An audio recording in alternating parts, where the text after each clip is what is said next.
Hey guys, it's ApTreX here. In today's video, we'll be testing out the brand new version of Nyushu Nintendo Switch emulator for Android, which is the Nyushu version 4.8. Now this emulator was released few days ago, and right here is the changelog for this emulator. Now it is very close to Nyushu emulator version 50, and in today's video, I'll be talking about if this is better than the hidden Nintendo Switch emulator. You guys can see some internal improvements have been made to improve system stability, enhanced user experience for required setup steps, temporarily fix black screen issues when opening settings, fix shader backend issues, and change the name to their preferred chipset. Now there have been lot of updates of Nyushu emulator since we last saw the Nyushu emulator version 41, 42, 43 and so on, even the version 40 that I couldn't really cover. But what are we looking at? You guys can see it says welcome to Yuzu, and here at the bottom it's Nyushu. So for some reason the Nyushu emulator's branding has been completely removed, and I'm not sure why. But let me import all the necessary stuff and I'll be back. So as usual, to run Nintendo Switch emulators on Android, you'll need to import all the required stuff which you dump legally from your Nintendo Switch. And I am very surprised guys, because this is completely like the Yuzu emulator. Even the logo of Nyushu emulator or the branding is not present here,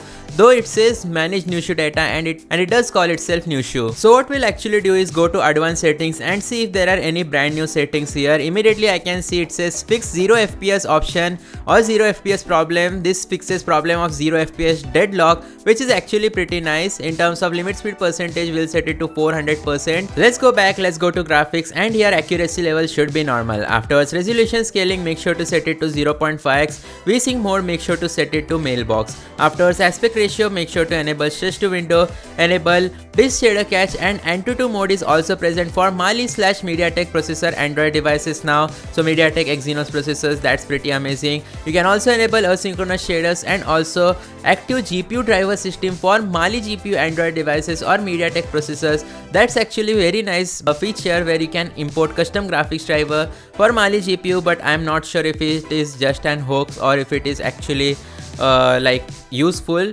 Anyways, we'll go to audio settings. Output engine is auto. In terms of debug, we don't really have any brand new settings, but the settings that we did saw were actually pretty interesting. Other than that, we do have GPU driver manager where you can import your Mesa Turnip Adreno driver for better performance and graphics quality.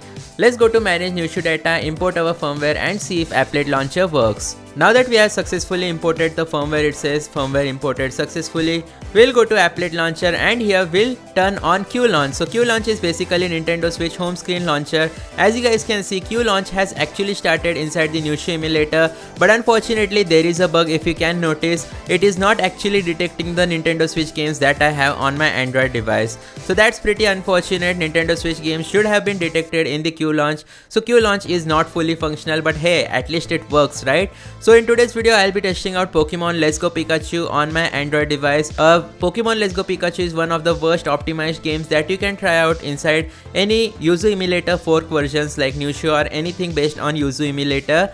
But before getting started, let me import a save data. Now that we have imported our save file, let's just go ahead and tap on the game, launch it, and see how well does it actually work. So here we go immediately. On-screen touch controls do not work in Let's Go Pikachu. So you'll need to go to controls, go to player 1, enable this option, select controller type as handheld.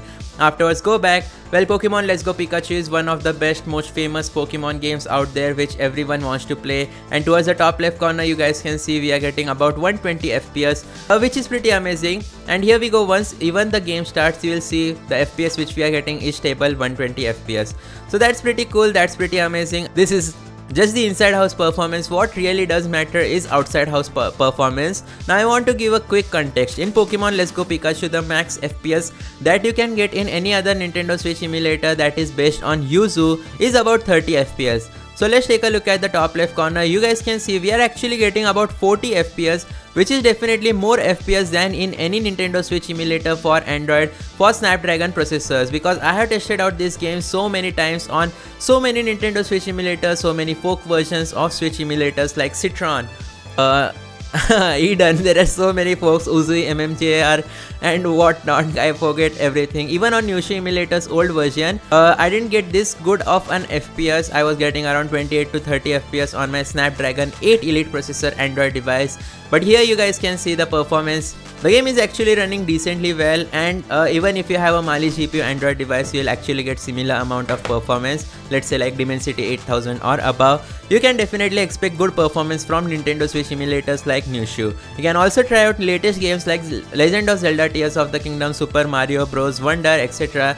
inside these Nintendo Switch emulators, including Sonic Generations, Sonic X Shadow Generation obviously, Yakuza and lot more. So do let me know in the comment section down below if you want me to test out this game on my low-end Android devices. I'll see you guys next time. Thanks for watching. Goodbye.